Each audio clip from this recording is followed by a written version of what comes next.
The antique mirror arrived in a wooden crate, delivered by mistake to Lauren's doorstep on a freezing December evening. She had ordered a bedside lamp, not this looming, ornate monstrosity with gilded edges and claw-like carvings that seemed to grip the frame.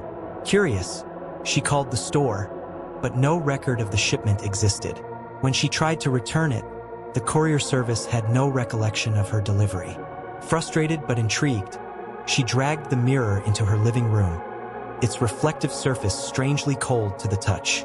That night, as the clock ticked closer to midnight, Lauren found herself staring into the mirror. Something about it felt off. The glass was too clear, as though it showed more than just her reflection. At 11:57, her phone buzzed. A text from an unknown number read, "Do not look into the mirror at midnight." Her heart skipped a beat. Lauren glanced nervously at the clock. 11:58. Her reflection seemed to shift slightly, almost imperceptibly, as though the glass was bending. She texted back, "Who is this?" No reply. 11:59. A chill swept through the room. The lights flickered, and the shadows in the mirror deepened. Lauren couldn't tear her eyes away, even as her gut screamed at her to turn around, to leave. Midnight. The clock chimed, and the house plunged into an eerie silence. Her reflection stared back at her, but it wasn't right. The other Lauren was smiling, an unnatural, bone-chilling grin that stretched too far across her face. Lauren stumbled back, but her reflection didn't mimic her. Stayed rooted, smiling wider. Then it raised a hand and waved. Her breath caught in her throat as the mirror Lauren leaned forward, pressing her palms against the glass. "No," Lauren whispered, backing away. The glass began to crack, thin fissures spreading like spiderwebs. A sound like distant whispers filled the air, growing louder, overlapping until it became a deafening cacophony. And then it happened. The mirror shattered outward. Shards flew past her, slicing her cheek and her reflection. No, the thing that looked like her stepped out. Its movements were jerky, unnatural, as though it had forgotten how to use a body. Its grin remained fixed as it tilted its head, observing her like a predator studying prey. "Who are you?" Lauren stammered, backing into the corner of the room. The doppelganger didn't answer. Instead, it moved closer, its footsteps silent.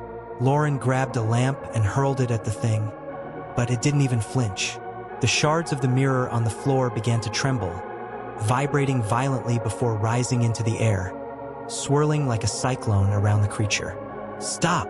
Lauren screamed, tears streaming down her face. The creature's grin widened impossibly, and it spoke, its voice layered with countless others. "You invited me." "No, I didn't. By looking, by watching, you opened the door." The creature lunged. Lauren screamed, throwing her hands up to shield herself. But when she opened her eyes, she was alone. The room was quiet. The mirror was gone. Only a few shards of glass littered the floor, glinting in the dim light. Relieved but shaken, Lauren stumbled to the bathroom to wash the blood off her cheek. She turned on the faucet, splashing cold water onto her face. When she looked up at the bathroom mirror, she froze. Her reflection was smiling. It didn't blink. It didn't move. Then it raised a hand and waved. Behind her, the bathroom door creaked open on its own. The last sound Lauren heard was the clock striking 12:01.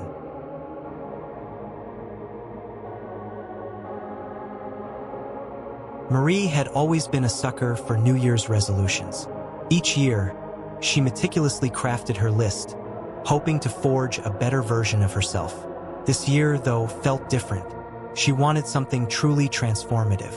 At a quaint second-hand shop earlier that day, she stumbled upon a leather-bound notebook with resolutions embossed on the cover in faded gold.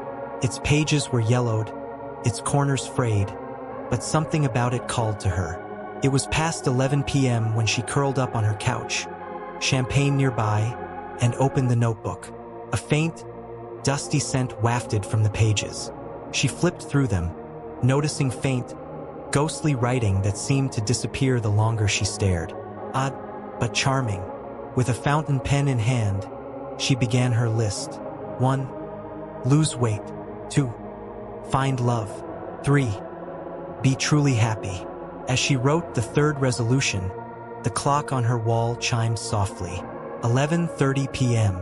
She smiled to herself, shut the notebook, and raised her glass to toast the coming year.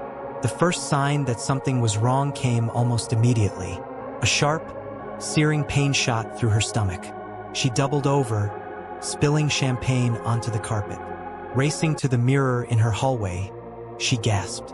Her reflection showed her cheeks hollowing, her frame thinning before her very eyes. What's happening to me? She whispered, clutching the sides of the sink. The words from her notebook flashed in her mind. Lose weight. The bathroom light flickered, casting shadows that seemed to move of their own accord. A low, guttural whisper filled the air, words too faint to discern. Marie stumbled back into the living room, her heart pounding. This is a coincidence, she told herself. Stress or bad champagne. She tried to brush it off, but her hands trembled as she reopened the notebook. The words she had written glowed faintly, as if etched in light. Suddenly, there was a knock at her door. 3 sharp, deliberate raps. She froze. It was nearly midnight. Who could it be? When she peeked through the peephole, she saw a man standing in the hallway, his face obscured by shadows. His silhouette was unnervingly still, as though he weren't breathing. "Who's there?" she called, her voice shaking. No response. Another knock, louder this time. Her phone buzzed on the coffee table. A text message appeared. "You wanted to find love. I'm here." Marie's breath caught in her throat. The message had no name, no number, just text. The door creaked open on its own. The man stepped inside, his face now visible. His features were sharp but wrong, like a mannequin brought to life. His eyes glinted with something inhuman, and his smile stretched too far, revealing teeth that seemed more like shards of glass. "I've come for you," he said, his voice echoing unnaturally, as if multiple voices were speaking in unison. Marie backed away, clutching the notebook. "Stay away. You invited me," he said, stepping closer. "Don't you remember your resolution?" The lights flickered violently, casting the room into chaotic shadows. When the lights steadied, the man was gone. But the room was different. The walls seemed to pulse as if alive, and the air carried the acrid scent of decay. The clock struck midnight. Marie screamed as the room dissolved around her. She was no longer in her apartment but in a void, surrounded by whispers that grew louder, overlapping, until they were deafening. She opened the notebook again, desperate for answers, but her resolutions had changed. 1. Lose yourself. 2. Love the darkness. 3. Happiness is pain. Her hands trembled as the final page of the notebook filled with writing on its own. The words formed a single sentence that made her stomach drop. "You cannot undo what you've written." The whispers stopped. Silence enveloped her. And then, a voice spoke softly, directly behind her. "You forgot the last resolution." She turned, tears streaming down her face, and saw herself, emaciated, hollow-eyed, a grotesque reflection of her worst fears. This doppelganger wore her clothes, her face, but its grin was monstrous. "I'll take it from here," it said, stepping forward. Marie tried to scream, but her voice caught in her throat as the doppelganger placed its hand on her chest. Pain shot through her, and the last thing she saw before darkness claimed her was her own body, now animated by something else, walking away with the notebook in hand.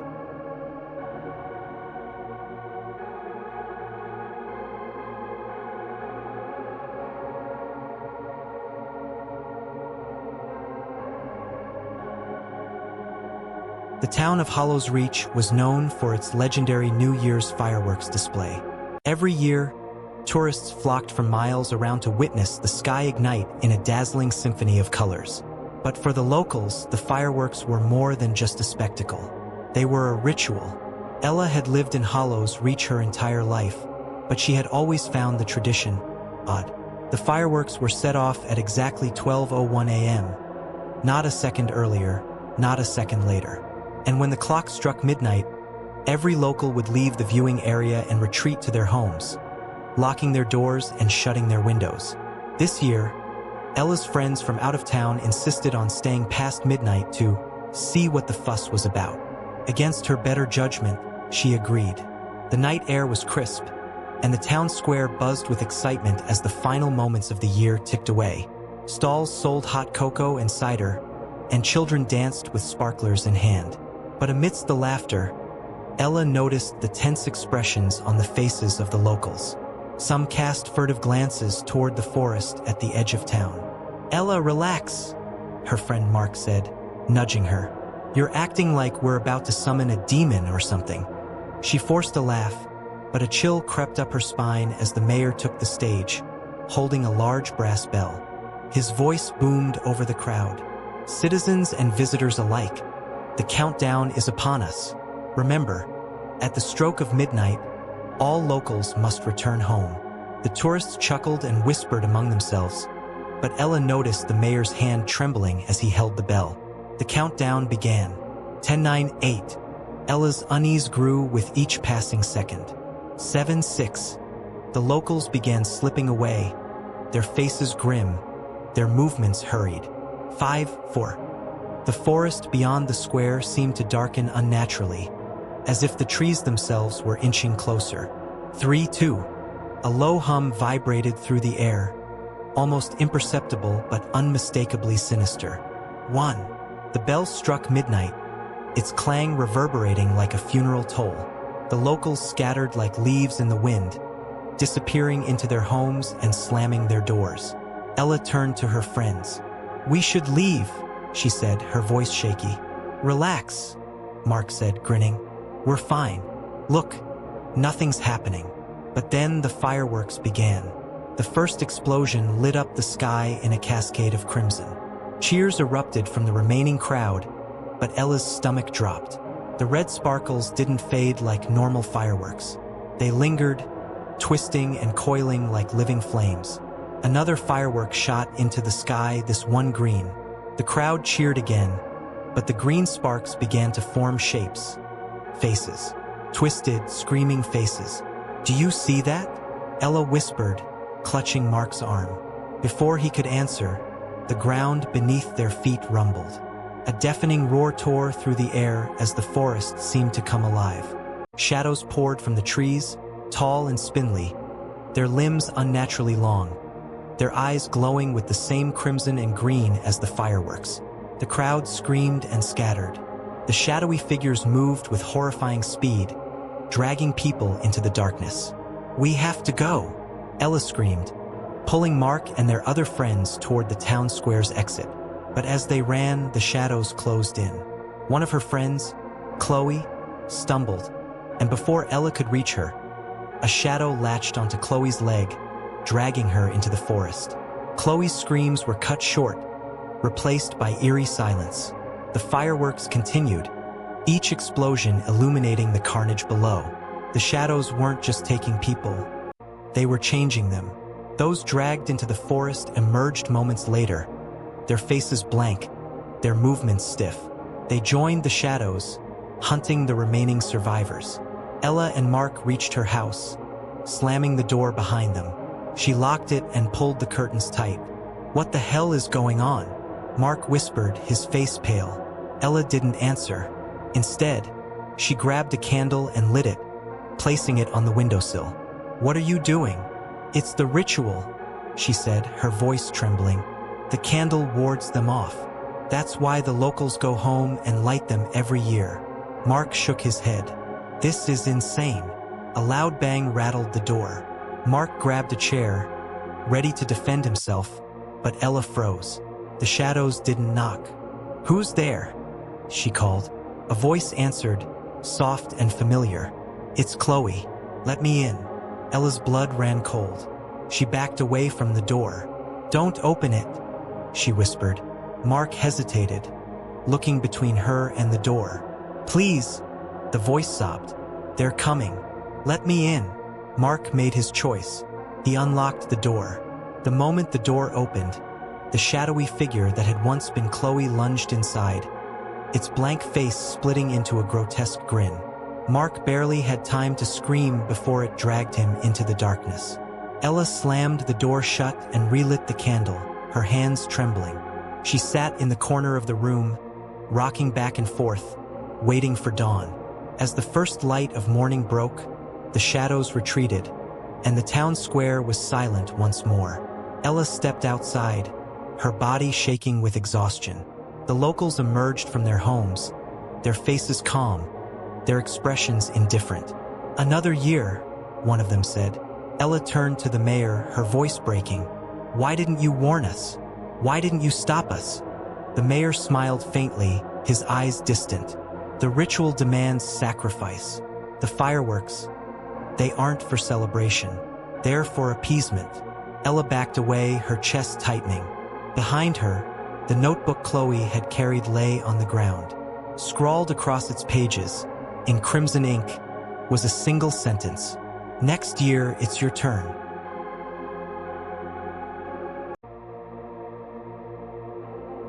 The old mansion loomed at the edge of the forest, its windows gaping like hollowed eyes.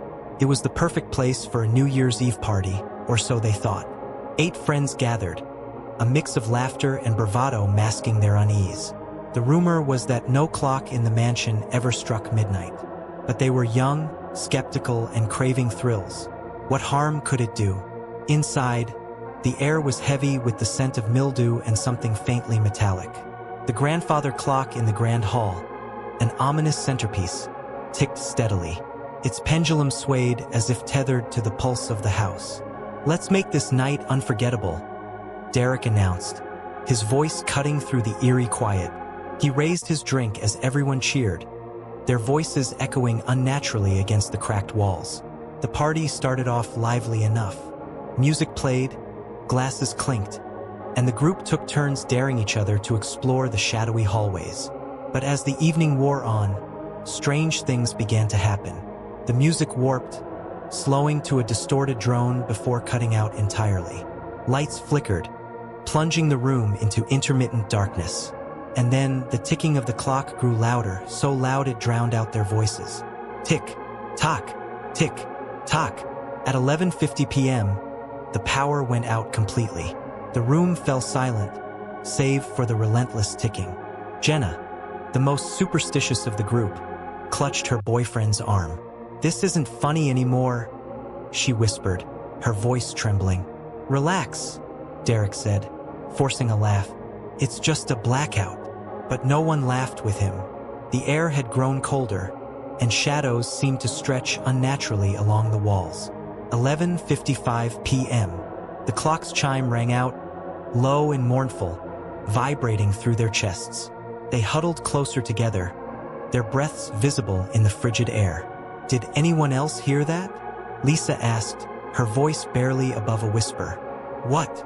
Derek replied, but his voice faltered as the sound repeated.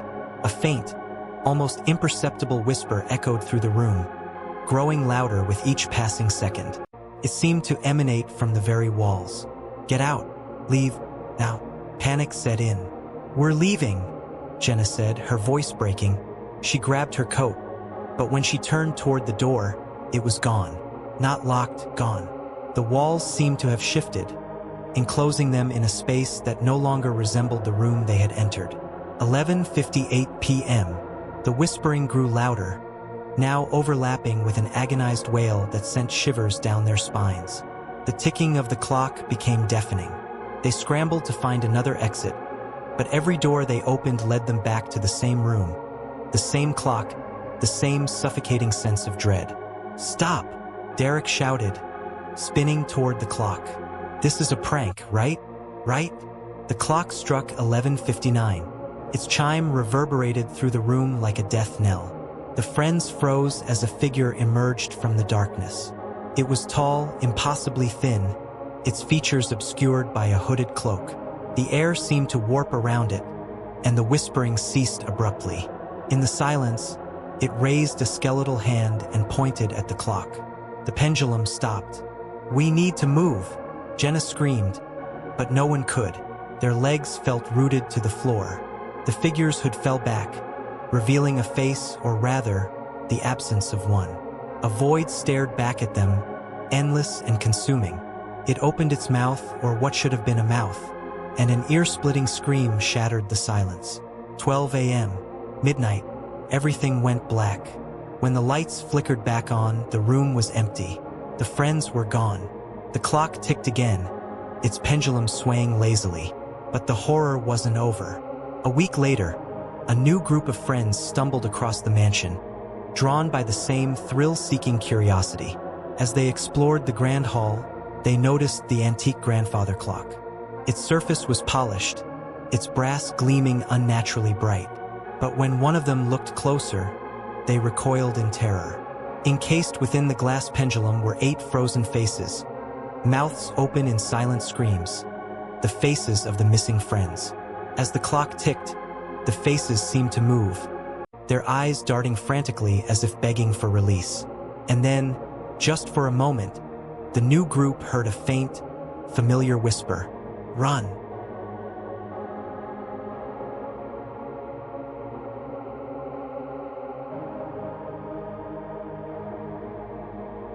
The New Year's Eve masquerade ball was the pinnacle of the city's social calendar.